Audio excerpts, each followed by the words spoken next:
Tonight, we look at what is being added to our food and water supplies.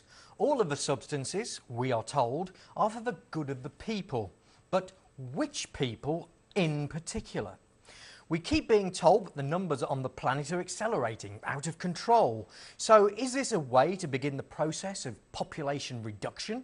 Should we all be able to live beyond 100 years of age with the knowledge at our fingertips, which means there's a plan to ensure we don't? Or will some of these chemicals make us sterile? Perhaps it's the case that they are using many of these additives to dumb us down so that we remain ignorant and without a care as to what they are doing in our name. They wouldn't do that, would they? Let's find out as we go on the edge.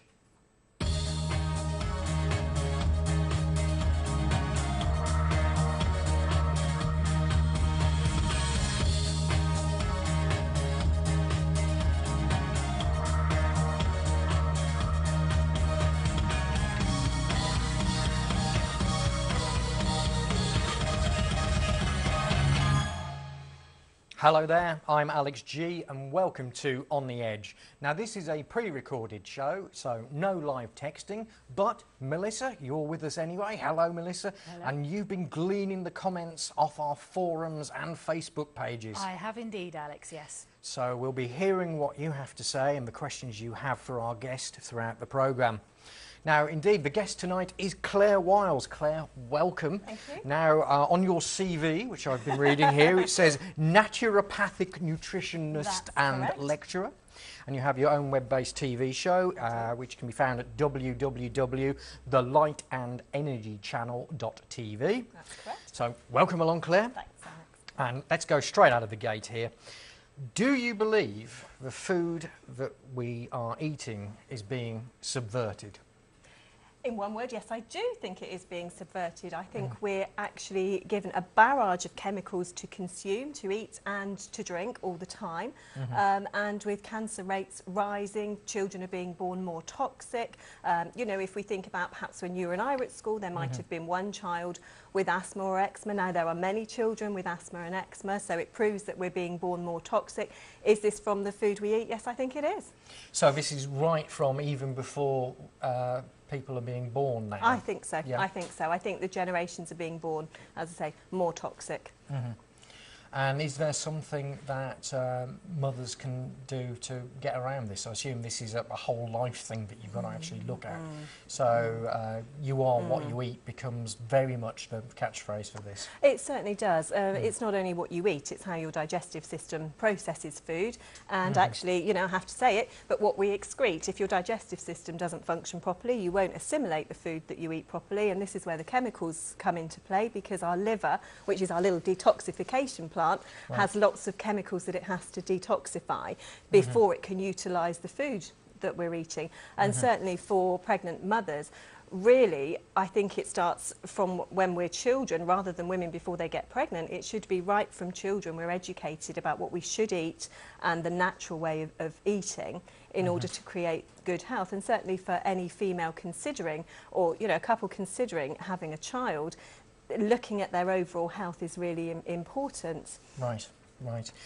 And in terms of framing this, going back to the essentials and the brass tacks on this, we've had guests on The Edge before who have spoken about new EU directives that are coming in terms of the nutrition that we can actually have in our bodies, the natural products that we can consume and what we can't consume. And all this is being driven by something which a lot of our viewers will be familiar with, the term Codex Alimentarius. Means food code, but means a lot more than that, I believe. Well, it does. I mean, we're really being dumbed down on the nutritional therapy front, in the sense of already as a nutritionist I see a lot of products coming off of the market, particularly things like milk thistle, which is interesting because milk thistle deals with the liver. What's happening is only certain products will be licensed rather than a herb directly being licensed as a herb. each supplement company or manufacturer has to send their particular product to be licensed. In the sense of certain supplements like vitamin C, the levels will be changing. You won't be able to buy 1,000 milligrams of vitamin C, you can only buy 250. So I just say to people, well, when that happens, you'll just have to take 4. And of course, they're still going to be charging the same sort of money per tablet. Exactly, yeah. Right. And the worrying thing as well is the fact of what will happen is it'll be perhaps the poorer grade or the supplements with perhaps not such good quality ingredients that may get the licensing, because what they want is the nutritional therapy products to not do any good, because if they don't do any good, nobody's going to want to take them and they'll stick down the pharmaceutical route. And this is the thing that people are going to find bizarre, because I keep on barracking Which magazine about this and saying you have said absolutely nothing about this to any of your membership, and this is probably one of the most important areas of consumer legislation that has come in, and yet virtually you get the odd example in the newspapers where they talk about it, but it's sort of mentioned once and we never hear of it again. Yeah, and I think that's, you know, that's the way that they want it to be. I had did a lovely interview with Dr. Robert Verkerk from the Alliance of Natural Health for our channel, and even I was shocked at the extent of what these changes are going to be. So I would urge everybody to go to sites like the Alliance for Natural Health site. Get yourself informed, campaign against these changes, really make sure that actually your voice is heard, because if people don't, it would be no good in 10 years' time saying, oh, I wish I'd done something 10 years ago. Do it now while you've got time to do it, because our best interests are not at heart, and anybody who thinks that they are is, you know, it just isn't. And I think the thing to bear in mind is I say at the start of the programme, they wouldn't do that, would they? Well, the thing is, they have. And I hear a lot of people say, well, I've gone into my local branch of Holland and Barrett, and of course other high street health shops are available, and the stuff is still there. But as you were saying, the stuff they are seeing, it's watered down, other things are added to it. Well, at the moment, you can still buy what the health food shops have in stock. Right. What's happening is the health food shops now aren't able to get products, so they're still selling off stock that they already bought. So they're not going to be able to replace the stock. So if you use a certain supplement and you think that, and ask your local health food shop should be able to tell you if it's going to be discontinued, then stock up. Yeah. And this is going to be the thing. You're almost seeing the creation of the black market because of this. Yeah, absolutely. Yeah. So you know. I mean, in the terms of herbal medicine, for example, you may still be able to, or you will still be able to get certain herbs, but you'll have to go through a medical herbalist in which to purchase them, which on the surface of it seems a really good idea, because you've got a professional, which is really good, actually prescribing you something. But it is this thing about personal choice. And I think that is so important, that we do have personal choice, and that's what's being taken away from us. I mean, after all, it is our bodies. Why shouldn't we choose what we put into it? Why should someone else decide that for us? And no doubt there are some people who are going to say, well, this is going to eliminate all the quackery, as they describe it. Yeah. But the thing is, it's throwing the baby out with the bathwater in this. Absolutely. And I think, you know, that term quackery, it's just used to criticise people that really do know what they're talking about, that have a lot of background knowledge into these subjects. So anyway, moving it on, because one of the subjects certainly that we mentioned that we would get to is this artificial sweetener called aspartame. Yes. Several times before on this programme we've mentioned the evolution of this product. Yes. One of our certain favourite characters, Donald Rumsfeld, was actually responsible for this getting on the market in about 1981 or something like that. Yeah, it's been around since 74. Yeah, so it took them 7 years to get the thing licensed so that they could use it. Yeah. So what's the danger with something that seems to be added to everything now? Aspartame it's really not a good substance. It's known by so many other names that it's very confusing for people to actually know that something contains aspartame. So just to throw out a few names: NutraSweet, Equal, Spoonful, Equal Measure, Amino Sweet. I mean, Amino Sweet, that makes you almost think it's going to be good for you. Canderel, Neotame, Hermecetus, Granulated, so many names for... And that's all aspartame? That's all aspartame, yes, Okay. which is really, really frightening. And the thing is with aspartame, is it is this highly chemical, it's a highly toxic product. 92 symptoms are associated with aspartame poisoning. Really? Ranging from, you know, problems with the brain, problems with the skin, problems with the lungs. And if you think about the amount of products it's added into since it was licensed, anything that says diet on the label will more than likely contain aspartame. And the frightening thing is, you know, mothers are giving these products to their children, giving them diet yogurts, diet drinks, with so much aspartame in. And okay, you know, maybe when they did all the research in small amounts, it wasn't harmful, but the amount that's going into the body is you know, actually very, very harmful. And isn't one of the bizarre strangeness of this substance, and as you were saying, in small quantities probably okay, but when people consume it day in, day out, you actually don't get rid of it out of the body. No, you don't. That's absolutely right. It's stored in the tissues. And so it's sitting there waiting to do harm, really. And the other thing that people keep quoting to me is that not only does that happen, but obviously this is in diet drinks, but eventually it will make your body start putting weight on. Yes, it can do. You see, the thing is with a lot of the artificial sweeteners, they do affect insulin levels. The digestion of sugar starts in the mouth. So when you taste something sugary, your pancreas starts to release insulin. It's got something to work on. An artificial sweetener, there's no sugar there for the insulin to work on. Other things, for example, like the corn syrups, they're not actually, they don't work on insulin in the same way, and they're stored in the liver and then actually lead on to triglycerides, which create fat. So, you know, the whole thing around artificial sweeteners is huge. And the thing I've noticed about aspartame as well, which the more you actually look on labels, the more you see this happening. And I advise people, don't follow me around the supermarket, because I'm looking at the labels on everything as I go, and it's sort of like Basil Fawlty style tutting at every junction, because it's in virtually all lemonades now. Even your full sugar ones have aspartame in, which seems counterproductive to me, because it's not a diet drink, but they're going to put it in the full fat versions as well. You've got crisp flavours now. There are certain crisp flavours that have got aspartame added. And you've got certain crisp brands who will remain nameless, which actually quote Codex Alimentarius on the back of the packet. So it is one of these things. This is happening. We're not making this up. It is out there, and it's gradually becoming prevalent everywhere. I mean, one of the most unusual things I found aspartame in was a pear cider. And I challenged the manufacturers of this, and they said, oh, well, we need that to thin the cider out. And I thought, pear cider, or perry as it's known, it has been around for centuries. Like it's a surely, you know, why do you need that to thin it out? It sounds mad. It's also in a lot of pharmaceutical products. It's in things like Lemsip, for example. Oh, really? It's in children's antibiotics. It's in some of the cheaper brand chewy vitamins. It's, you know, in over-the-counter cough remedies. It's in certain types of Calpol and things like that can contain aspartame.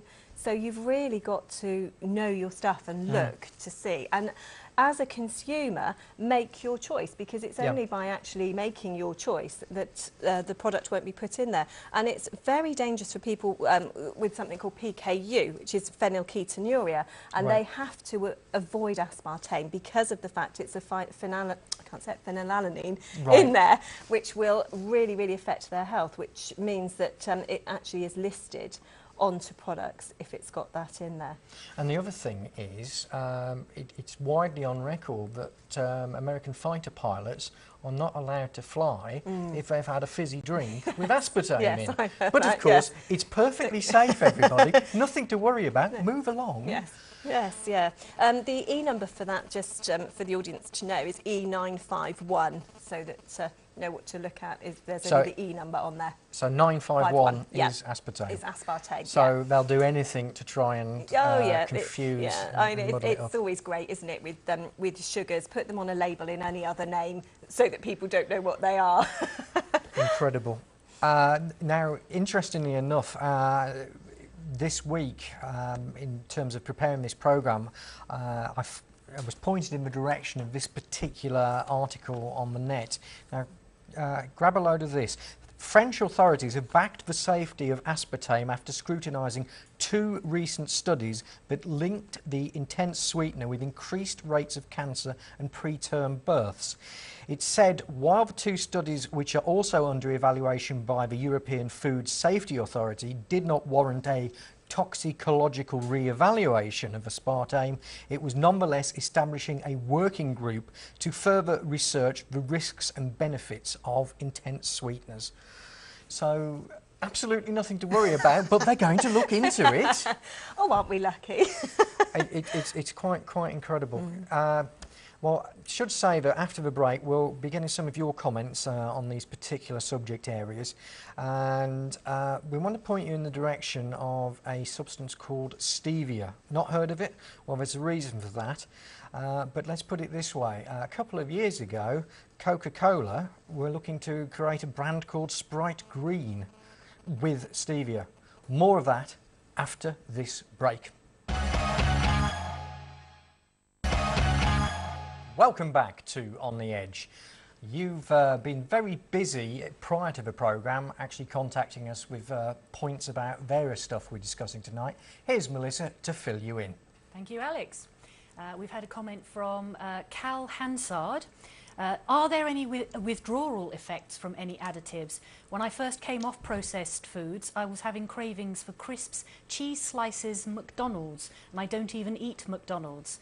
Now that I think I'm free of all additives, I can taste the chemicals in plastic food. I now love my food and am losing weight, probably because my body is getting the nutrients it needs now. Under No Illusion has sent in, stevia is banned in the EU, but it seems the Americans are okay to put it in their new Coke. Any updates on the proposed aspartame warning labels for expectant mothers? Dead people stuff. I buy stevia from Germany, but you can buy it in the UK in liquid form and mixed with fillers, which I have avoided. It has some miraculous effects on water, apparently. The trouble as I see it is that food processing companies will move into stevia and will also certainly mix it with other fillers. And you can bet your bottom dollar that any such filler would take us back to square one. Weyer, I think I've pronounced that correctly, regarding the supplement amounts that are going to be limited to a legal but ineffective dosage, these will only be available in compliant outlets such as Holland and Barrett. And Wendy Hurst has said, please can you tell me about the different types of fructose syrup? I heard of a corn oil type was bad, but labels often say glucose fructose syrup. I'm confused as to what's good and what's not. Also, what are the new names for aspartame? Okay, I think we got a fair range of aspartame names before the break. I mean, amino sweet, as you say, sounds like the one that, you know, you'd put your money on and as being, oh, that sounds absolutely Yeah, that's wonderful. right. Oh, we've got amino acids in our body, then that must be good. Yes, bring back the O-level chemistry, and there we are. Oh, yes, that's exactly it.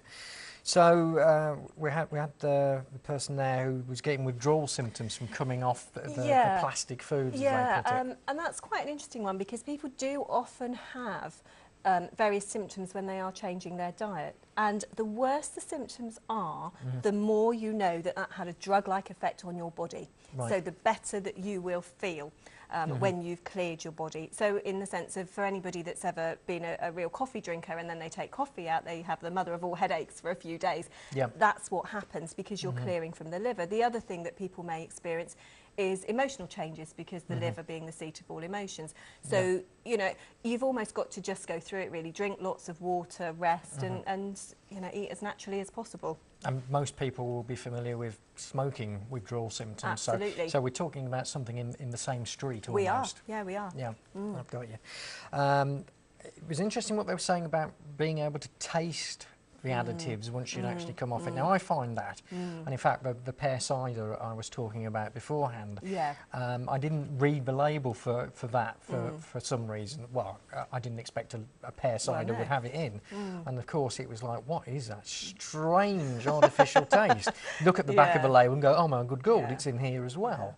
So I can empathise with what they're actually saying there. Yeah, absolutely. And of course, the more natural your diet is, the more you appreciate the taste of natural foods. The more that your diet is based around chemical foods, you don't appreciate the more natural taste, which is why children that are fed a very processed diet then say, oh, I don't like fruit and vegetables, for example, because they're not used to those tastes. And as the diet is changed and the taste buds start to work as they should, then yes, you can pick up the taste of all these awful substances in food.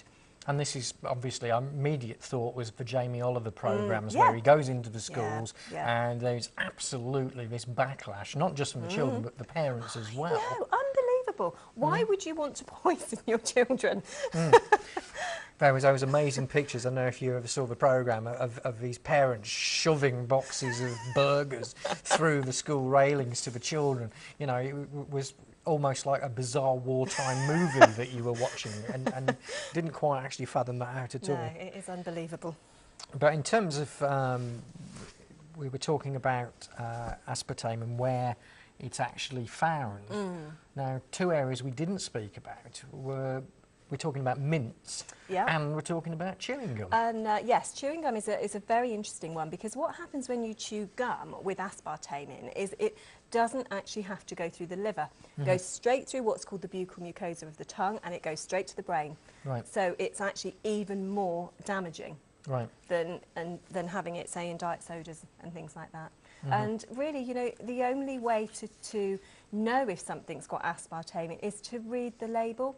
Because I could sit here now and give a list of various things that I think don't have aspartame in or do, and then you might go to a supermarket and they've changed the ingredients. So you just have to be diligent, really, and make your supermarket trips a bit longer.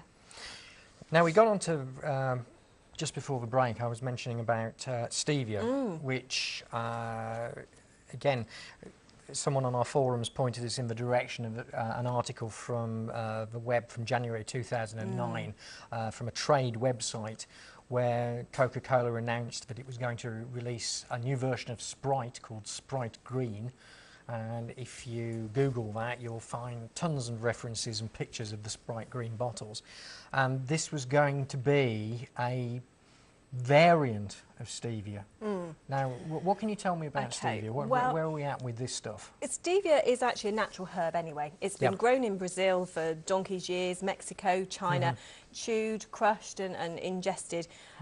There's different types of stevia blends.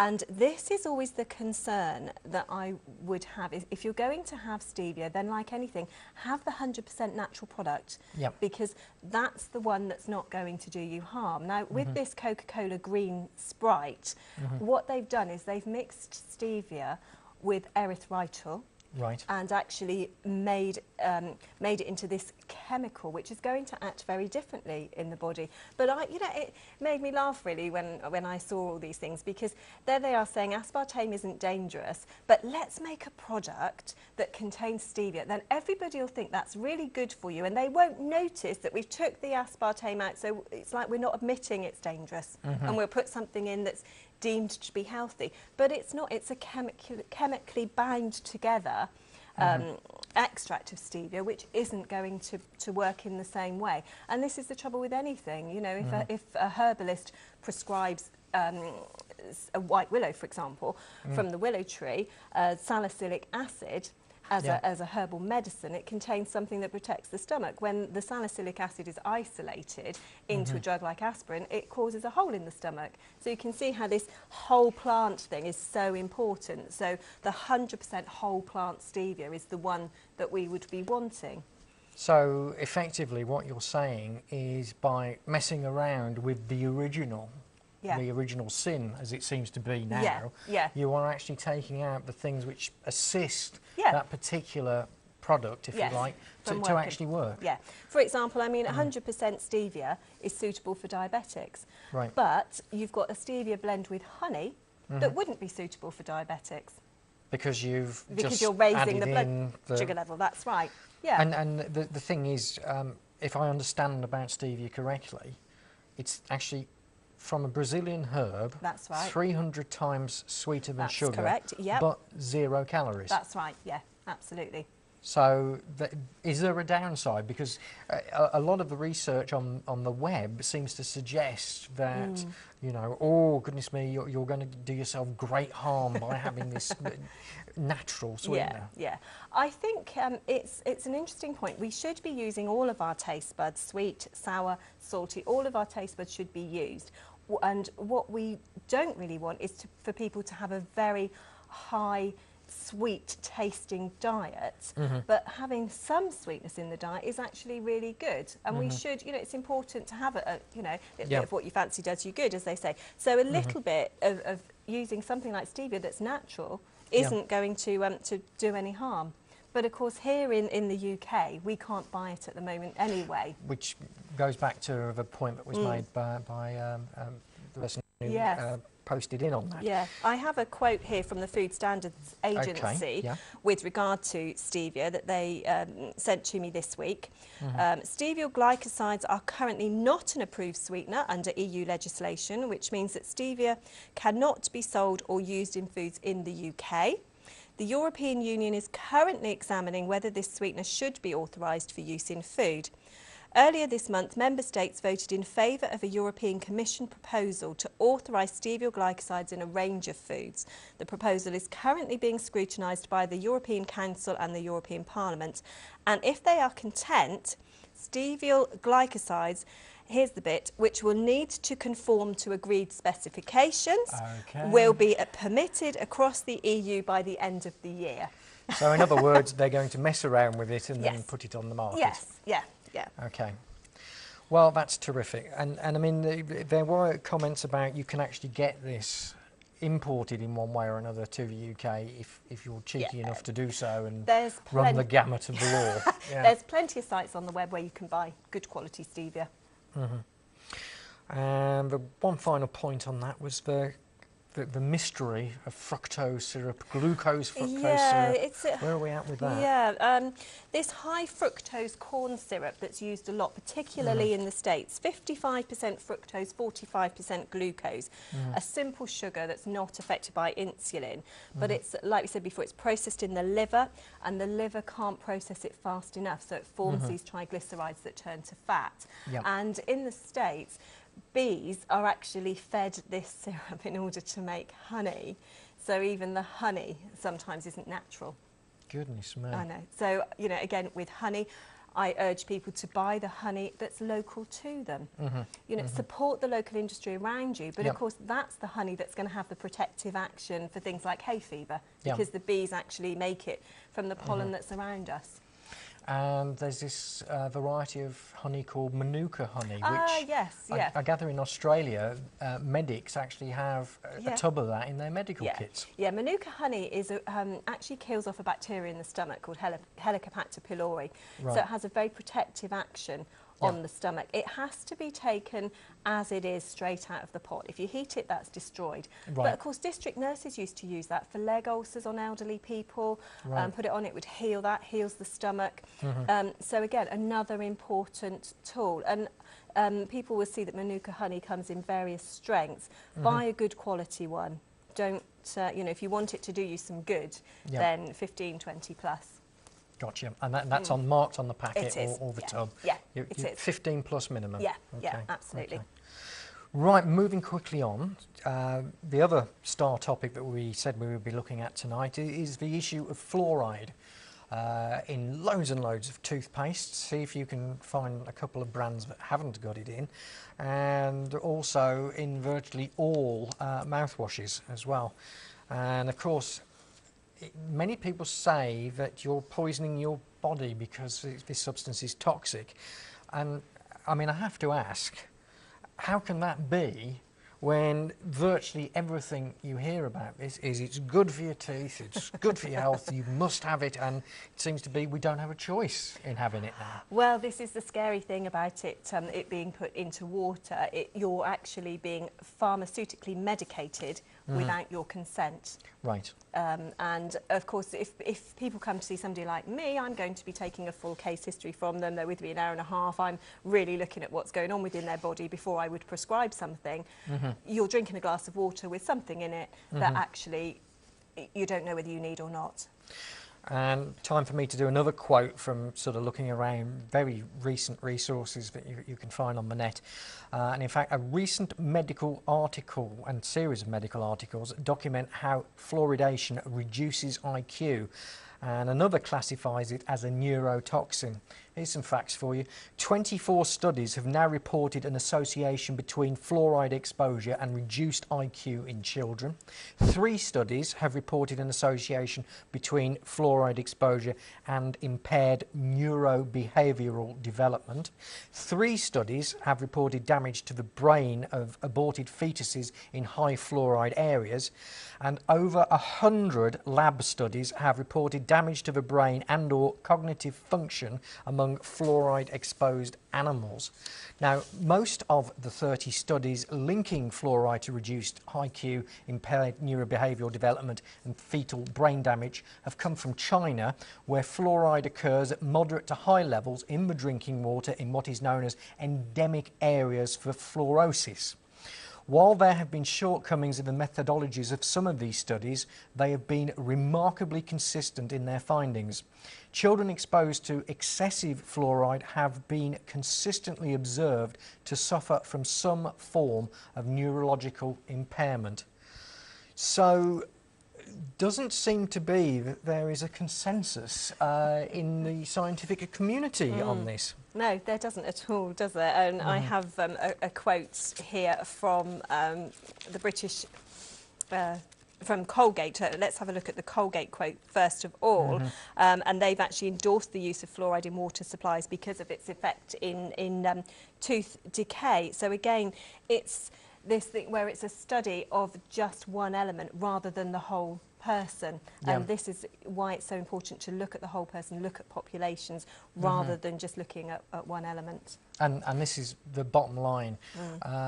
Doctors tend to treat the one symptom rather than what's actually causing the overall then. That's right, absolutely.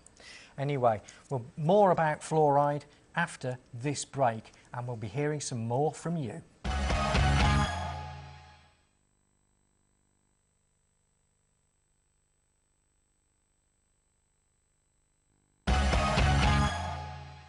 Welcome back to On the Edge. Again, we're going back to see what comments you've been raising on our forums and our Facebook page. Let's hear from Melissa what you've been saying. Thank you, Alex.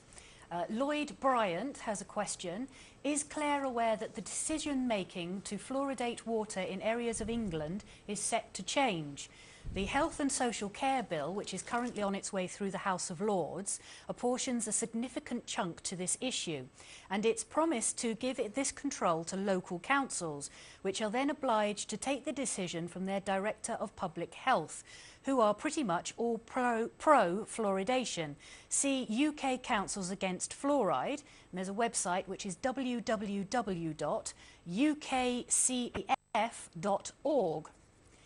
Skywalker has written in saying, adding fluoride to a water supply can mean big money if you know in advance. People will start buying bottled water, money to be made there. My water suppliers, Veolia Water, were asked the question, do we add fluoride to our water? Their answer was, we do not add fluoride to the water we supply.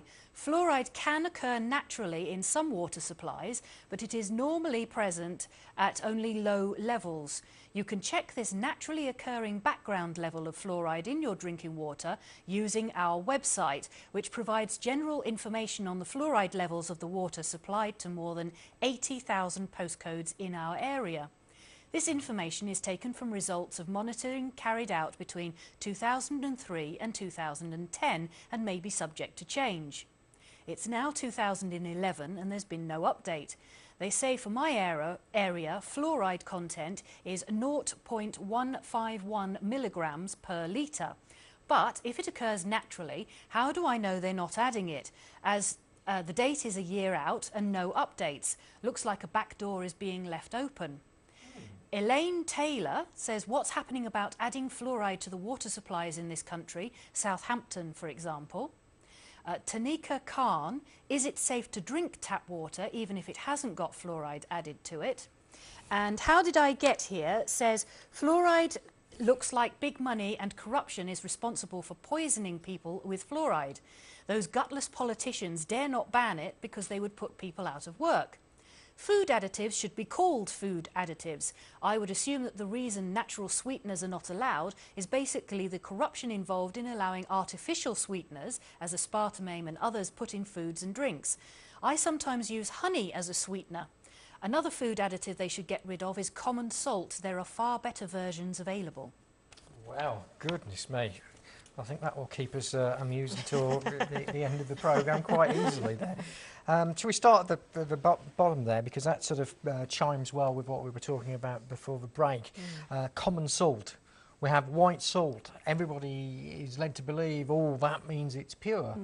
But, for instance, I use Himalayan salt, and that's this incredible pink colour. Yeah. Yeah. So what am I missing by having common salt? Well, the thing is with common salt, where people get confused is obviously sodium is a mineral and we need sodium within our diet. But lots of fruits and vegetables contain sodium in adequate amounts. Right. So the addition of salt just actually contributes to things like high blood pressure, stroke, cardiovascular problems. So using something like a Himalayan salt as a flavouring is a good idea because it's got a high mineral content. I think it's something like 76 nutrients are stripped out from Himalayan salt to make it this pure white stuff.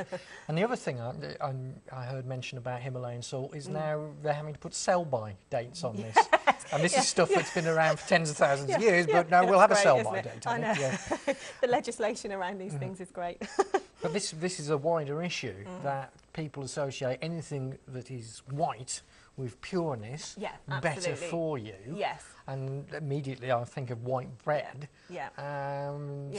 Common sense now dictates that white bread is probably the worst for you. Yeah, it is, absolutely. Yeah. And I see so often people suffering with bloating, abdominal discomfort, tiredness, IBS, and a lot of people just can't digest the amount of white bread or white wheat flour that's in their diet. And what happened, of course, when wheat was first harvested, nature did a wonderful job. It's got gluten in it, which is a protein, and it also had fibre. Now, fibre would stop the gluten from sticking to the gut wall because gluten is like a sticky wallpaper paste substance. Along come the food industry, take out the fibre, sell it back to us as something else, and have this white bread. And if we look at a normal diet or a diet of many people, for example, they may have white bread toast or a very refined cereal for breakfast. Mid-morning, they may have a cake or a biscuit. Lunchtime, a sandwich. Mid-afternoon, someone's birthday at work, perhaps a piece of cake. In the evening meal, pasta, pastry. So every couple of hours, you've got this white, refined, sticky, glutinous substance going right into the gut. And just as a point here that's important to make, gluten, the protein, is actually found in other grains. It's found in wheat, barley, rye, and also a little bit in oats. But it's a different chemical formula. It's wheat that people are having the problems digesting. So certainly it's worth having a look at the diet and taking some of those things out and at least looking at how much white bread you're having, because there are no nutrients in it. It is just, you roll a piece of white bread up in your hand and it'll just stay in a ball. So effectively what we're saying is if you're taking into your body anything that is pure white, you've lost everything that was ever any good within the original components. Absolutely. I mean, you take vitamin E out, and again, it's sold back to you as vitamin E supplements. Yeah. Okay, so we started off before the break talking about fluoride, and certainly I've noticed that non-fluoride products are now starting to become rarer and rarer in supermarkets. And I can mention Waitrose, other supermarkets are available. You can no longer get any mouthwash at my local Waitrose which does not contain fluoride. They had one or two of them this time last year. They've now gone.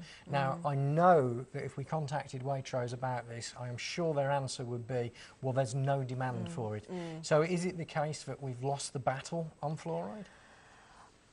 I think with everything, if people would go to their local health food shop, they would be able to source these products. Right. And that would enable also the local health food shops to keep in existence, because if people don't use them, they won't be in existence anymore. But there are products out there available, but it is getting harder to source them. And of course, we don't know who's telling the top people in the supermarkets what they can and can't buy, of course. Right. Right, so somebody may be sort of influencing the supply chain there. Yeah. I got you. This goes on to the wider aspect of decision making on whether fluoride is put into your water, and this has apparently been delegated down to the local councils. That's right. But that sounds like that's going to make it more and more difficult to coordinate any campaigns against it, I would imagine. Yeah, absolutely. I mean, the Alliance for Natural Health actually state that the legislation currently passing through the UK Parliament will shift responsibility for water fluoridation, as you say, to the local authorities, and that the bill will not absolutely require local opinion to be consulted before fluoridation proceeds. Well, there we go. So that cuts the consumer completely out of it. It does. So, you know, what we would say is actually write to the Secretary of State for Health, write to Andrew Lansley MP, and put your opinion forward. Like we said before, you know, you have to have your say. And quickly, you know, don't hang about till there's no way of reversing this. Well, what I should say is Melissa's got some information on a couple of things that the National Health Federation are doing, a couple of campaigns that you may be interested in finding out about.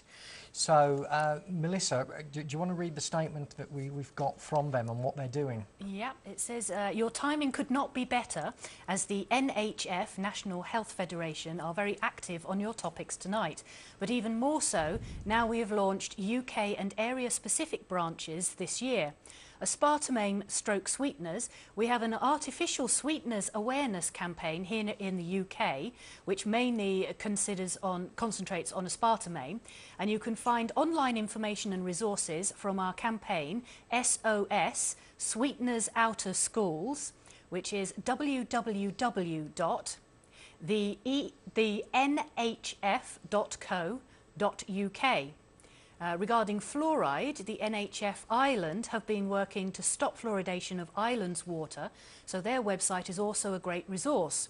And that is www.thenhfireland.com. And yes, we've also had the UK Councils Against Fluoride, which was a website I read out earlier, which is www.ukcaf.org.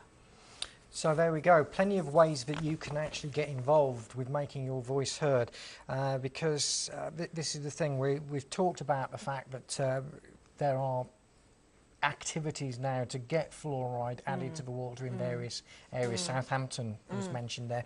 So is this a losing battle? Is there light at the end of the tunnel? Where do we actually stand? Yeah, I think there is. I mean, Southampton is a good case where the councillors have voted to oppose the fluoridation of water.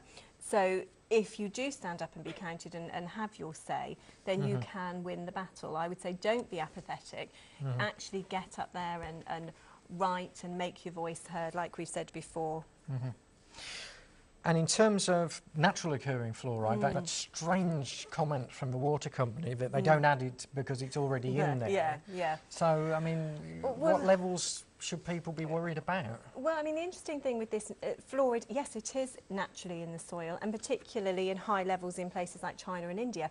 And of course, they carry out their own tests to see how high the fluoride level is, because they know how toxic it is. Yeah. So that speaks for itself. Why add it into the water? You know, the evidence of how much it actually does affect the IQ, thyroid problems, cancer, all those things are out there for ingesting fluoride. You know, when you're actually cleaning your teeth, they say a pea-sized amount of fluoride and you spit it out. Yes, You're not absolutely. to swallow it because it's poisonous.